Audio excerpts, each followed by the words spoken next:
పస్కా బలి అంటే దేవుడు చెప్పిన విధంగా అక్కడ వారు సిద్ధం చేసుకోవాలి.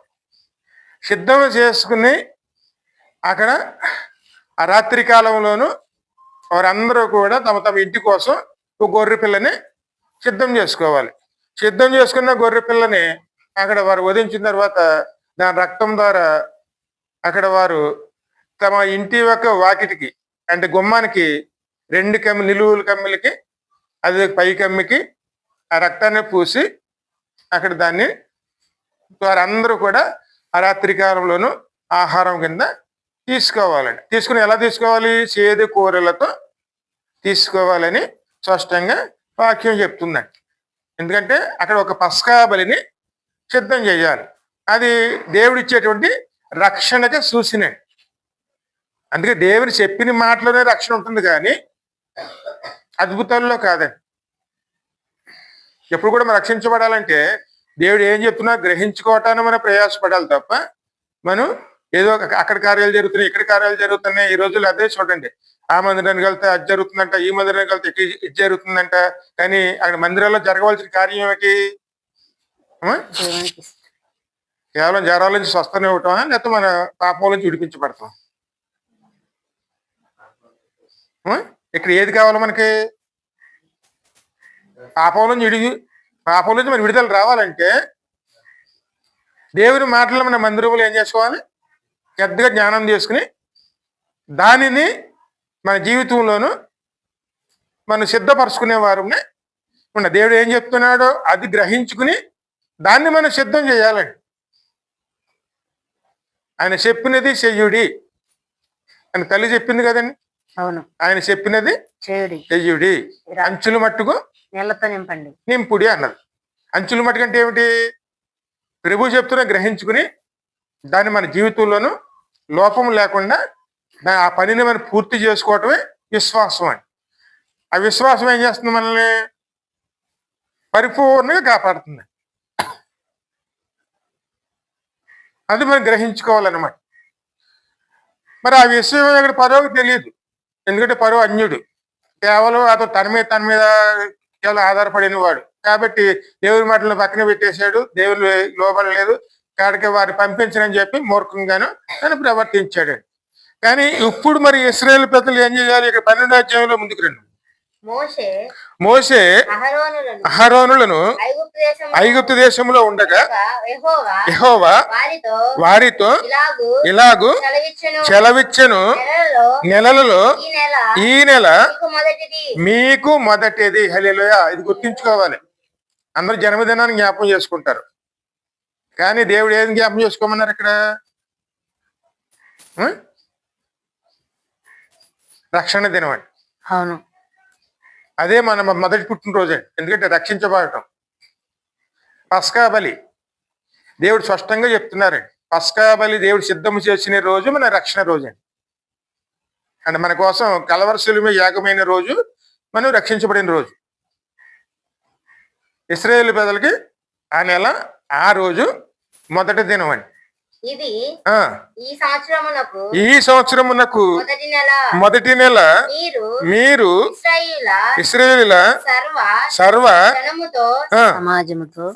సమాజముతో ఈ నెల దశమి నాడు వారు తమ తమ కుటుంబముల లెక్క చొప్పున ఒక్కొక్కడు గొర్రె పిల్లనైనను మేక పిల్లనైనను అనగా ప్రతి ఇంటికి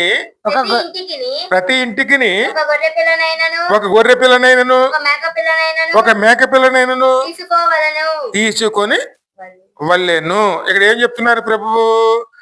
ఆ గొర్రె పిల్లను భుజించుటకు ప్రతి వాని భోజనమును బట్టి పరిమితిని బట్టి వారిని లెక్కించాలని కూడా ప్రభు చెప్తున్నారండి.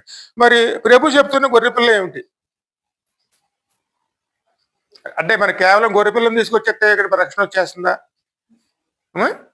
వాక్యాన్ని ఎప్పుడు కూడాను వాక్యంగా తీసుకోకూడదండి, ఆత్మీయంగా తీసుకోవాలి. అది ఎప్పుడు గ్రహించుకోవాలండి. వాక్యాన్ని ఎప్పుడు కూడాను ఆత్మీయంగా తీసుకోవాలండి. అందుకే వాక్యం చదవాలంటే చాలా కష్టం. దేనైనా చదవగలుగుతారు కానీ వాక్యాన్ని చదివి అర్థం చేసుకోవటం అనేది చాలా కష్టం అండి.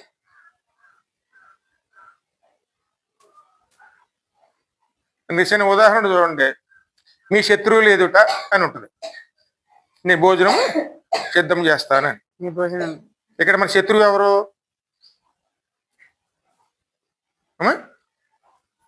ఇక్కడ మన శత్రువు ఎవరు అంటే ఒకళ్ళు మిత్రుగాను ఒక శత్రువుగా మన దేవుడు వాళ్ళు సృష్టించాడా? అంటే మనకి ఇక్కడ ఎవరు శత్రువులు ఉన్నారా? ఇక్కడ మన శత్రువు ఎవరు? మన జీవనాధారాలను నాశనం చేసేటువంటి సాతాను ఎదుటే దేవుడే మనకి అక్కడ జీవాన్ని సిద్ధం చేస్తాడండి. మన శత్రువు సాతాను. అందుకే వాక్యాన్ని మనం ఎలా తీసుకోవాలి? శత్రువులు అంటే మనుషులు కాదండి. మనుషులను శత్రువులుగా భావించామంటే మనలో పాపం ఉన్నదని అర్థం అండి. ఏ మనుషుడిని కూడా మనం శత్రువుగా చూడకూడదండి. ఎందుకంటే దేవుడు మనం సృష్టించిన విధంగానే వారిని సృష్టించాడు. కానీ వాడు సాతాను మాట విని దారి తప్పాడు కాబట్టి దారి తప్పిన ఏం చేసుకోవాలి? మళ్ళీ మార్గంలోకి నడిపించుకునే వారిని శత్రువుగా చూడకూడదండి. ఎందుకంటే దారి తప్పిపోయిన వాడిని సరి చేసుకున్నాం అనుకోండి, ఖచ్చితంగా ఆత్మను రక్షించుకునేవారు అవుతామండి. అందుకే మన శత్రువు ఎవరు? సాతాను. శత్రువుగా సాతాను ఎప్పుడు కూడా శత్రువుగా చూడాలండి, మిత్రువుగా కాదండి. అందుకే మనం ఎప్పుడు ఎలా ఉండాలి? పోరాడు జయించేవారే. మన శత్రువుని ఇంట్లో చేర్చుకుంటామా? అందుకే ఎప్పుడు శత్రువు అంటే సాతానండి. సాతానుతో మనం ఏం చేయాలి? పోరాడేవారు ఉండాలి. అక్కడ ఏమాత్రం మనం మెతకతనం చూపించామనుకోండి, ఇంకా వాడు ఎక్కడే వచ్చి కూర్చుంటాడు. చేద్దాంలే ప్రార్థన, అలాగే చేద్దాంలే, లేదా రేపు చేద్దాంలే, ఎల్లుండి చేద్దాంలే అని అక్కడ మనం నిర్ణయించుకున్నాం అనుకోండి, అప్పుడు వాడు వచ్చి అక్కడ కూర్చుంటాడు.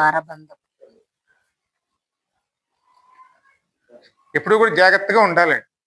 అందుకే దేవుని మాటలు శ్రద్ధగా వినాలి. విన్న దాన్ని బట్టి ఏం చెప్తున్నారో గ్రహించుకోవాలి. దానిని బట్టి మనం ముందు. అందుకే వాక్యాన్ని ఎప్పుడు కూడా ఆత్మీయ అర్థం కోసం దేవుణ్ణి అడిగేవారు ఉండాలండి. ఒకసారి మీరు కీర్తనలు 119వ కీర్తనలు 18వ వచనం చూడము. ఎందుకంటే వాక్యం వినేటప్పుడు చేసుకోవాల్సిన ప్రార్థన ఉంటుంది అక్కడ. 18 నేను నీ ధర్మశాస్త్రమునందు ఆశ్చర్యమైన సంగతులను చూసినట్లు నా కన్నులు తెరువుము. నేను అది ఎవరు అడగాలి? వాక్యం చదువుతున్నప్పుడైనా, వాక్యం వినేటప్పుడైనా దేవుని అడగాలండి. లేకపోతే మనకి వాక్యం అర్థం కాదండి. వాక్యం అంటే లోతైనటువంటి దేవుని మాట. పరలోక మాటకని భూలోక మాటకని చాలా వ్యత్యాసం ఉంటుందండి. మీ తలంపులు వేరు, నా తలంపులు వేరు. మీ చిత్తం వేరు, నా చిత్తం వేరు. ప్రభు స్పష్టంగా చెప్తున్నారు. అంతే ఎప్పుడు కూడాను భూలోక తలంపులతోనూ భూలోక చిత్తముతోనూ దేవుని వాక్యం జ్ఞానం చేసామంటే వాక్యం మనం అర్థం చేసుకోలేము, తప్పుదారిలోకి వెళ్ళిపోతాం. దేవుని వాక్యం మనకి అర్థం అవ్వాలంటే దేవుని అడిగితేనే కానీ అది మనకి అర్థం కాదు. అందుకు స్పష్టంగా చెప్తున్నారు, గొర్రె పిల్లని తీసుకురండి. ఏ గొర్రె పిల్లని తీసుకురావాలి?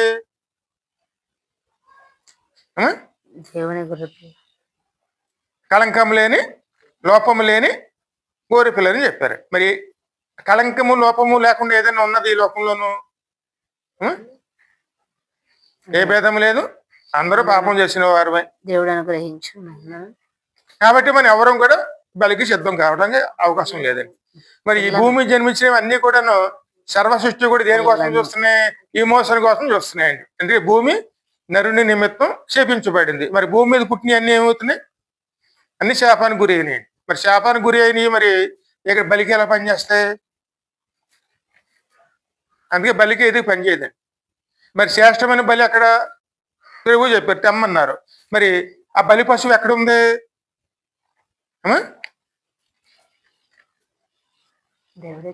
అంటే ప్రభు చూపించిన బలి పశువు ఇప్పుడు మనం ఎక్కడి నుంచి తీసుకురావాలి? అది తెలుసుకోవాలంటే ఎవరి మీద ఆధారపడాలి? దేవుని మీద. మళ్ళీ దేవుణ్ణి అడగాలి. ప్రతి ఇంటికి ఒక గొర్రె పిల్లనైనా ప్రతి కుటుంబం అండి, మా కోసం ఒక గొర్రె పిల్లని సిద్ధం చెయ్యి అని ప్రభువుని అడగాలండి. ఎందుకంటే కళంకం లేనిది కావాలి. అది ఖచ్చితంగా ఎవరు చెప్పింది తేవాలి? మనం దేవుడు చెప్పింది తేవాలి. అందుకే దేవుడిని అడిగేవారునే ఉండాలి. మరి దేవుడు చెప్పింది ఏమిటంటే ఇక్కడ యోహాను సువార్త 1:29 చూడము.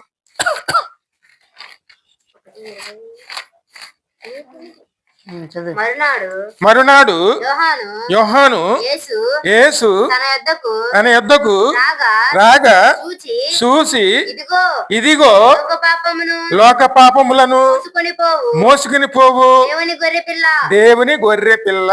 ఇక్కడ ఈ గొర్రె పిల్ల కనపడుతుందండి. అంటే దేవుడు చూపిస్తున్నాడు మనకి. ఈ గొర్రె పిల్ల ఎవరు? క్రీస్తు. అదే విధంగాను ప్రభు స్పష్టంగా చూపించింది ఇక్కడ ఒక గొర్రె పిల్ల కనపడుతుందండి. ఆదికాండం 22 చూడము. 22:8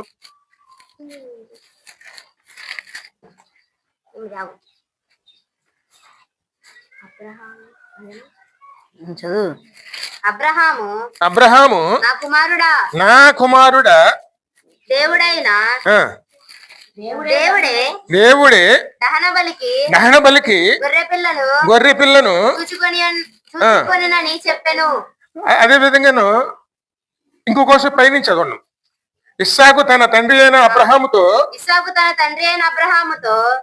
నా తండ్రి అని పిలిచెను. అందుకతడు ఏమి నా కుమారుడా అనెను.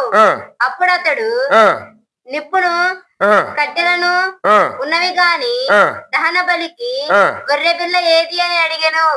అడగగా అబ్రహాము నా కుమారుడా దేవుడే దహన బలికి గొర్రె పిల్లను చూచుకొనని చెప్పెను. హల్లెలూయా.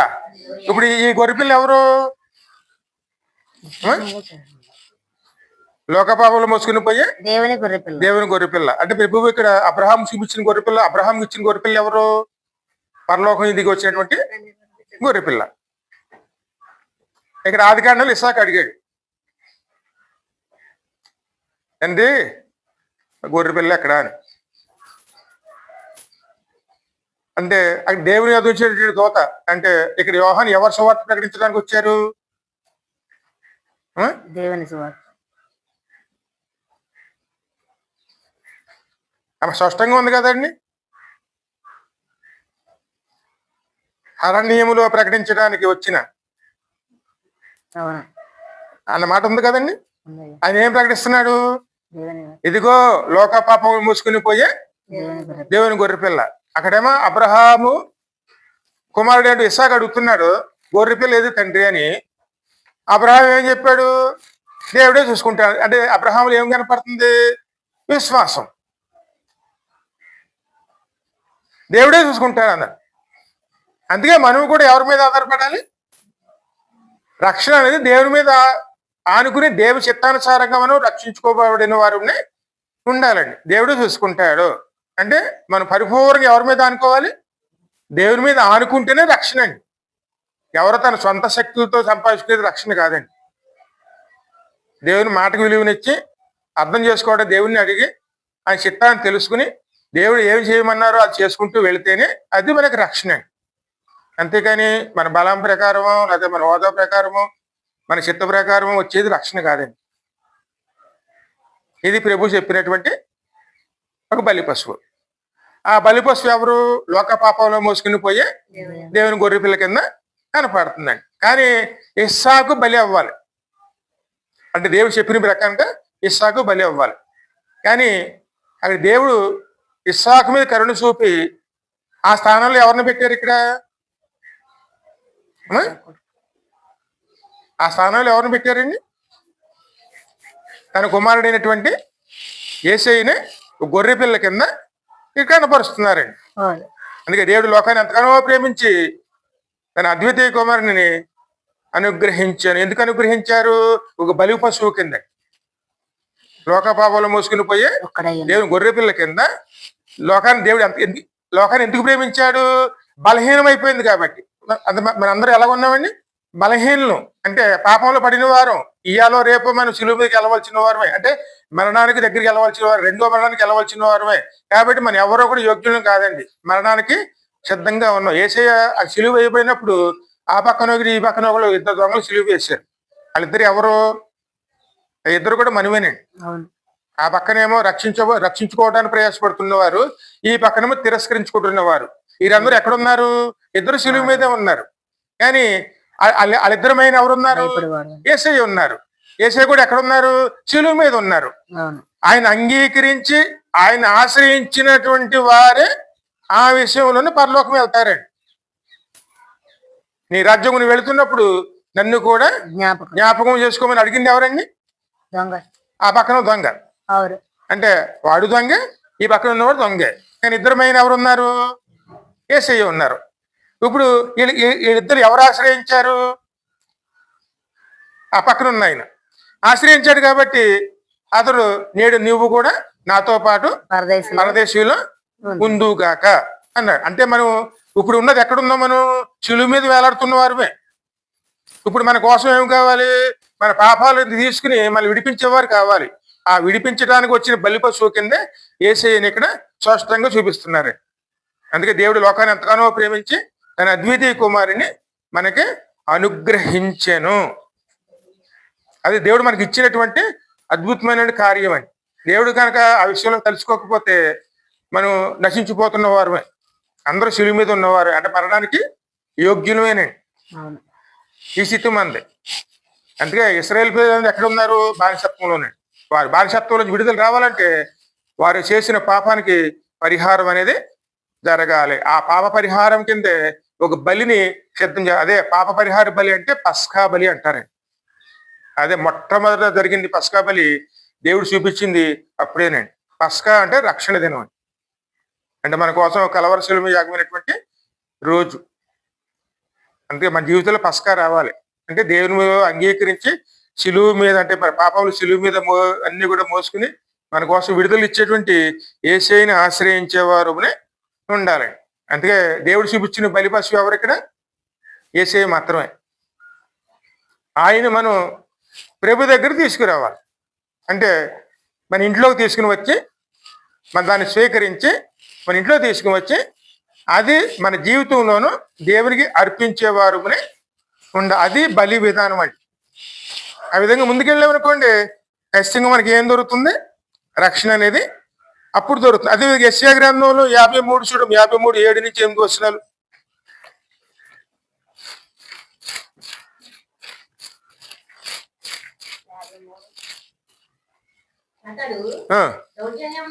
అతడు దౌర్జన్యమునందెను, బాధింపబడినను, అతడు నోరు తెరవలేదు, వదకు తేబడు గొర్రె పిల్లవలే బొచ్చు కత్తిరించు వాని ఎదుట గొర్రెయు మౌనంగా నుండినట్లు అతడు నోరు తెరవలేదు. గొర్రె పిల్ల మన కోసం బలి అయినప్పుడు అది ఎదిరించదండి, ఏమాత్రం ఎదిరించదండి. ఇస్సాకు ఎదిరించలేదు. కట్టి వేస్తే కాళ్ళు కట్టి వేయించుకున్నాడు. అక్కడ బలి వేయటం మీద పడుకోబెడితే పడుకున్నాడు. కత్తి ఎత్తినా సరే చూస్తూ ఉన్నాడు, కానీ ఎందుకు అని కూడా అడగలేదండి. అదే యేసయ్య మరి ఈ లోకంలో వచ్చినప్పుడు మరి ఆయన ఎలా సిలువ వేశారు? అన్యాయపు తీర్పు తీరుస్తారని ఆయన ఎదిరించారా? అందరూ వచ్చి ఎంటుకులు బిగుతుంటే నన్ను ఎందుకు బాధిస్తారని చెప్పి అడిగారా? నోరు తెరవలేదు.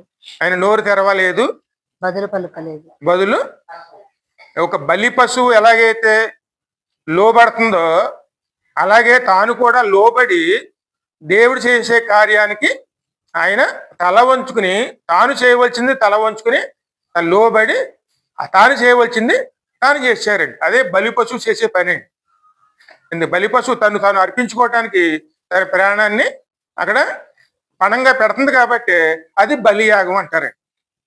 ఎందుకంటే బలి అంటే ఏమిటి?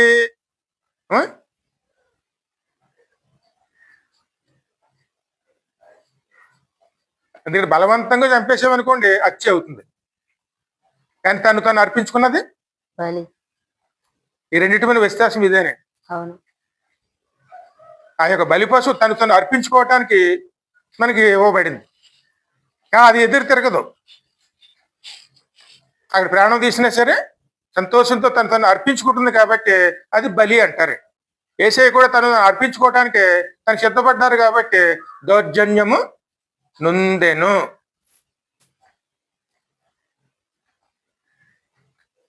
ఇంకా ముంచదోము.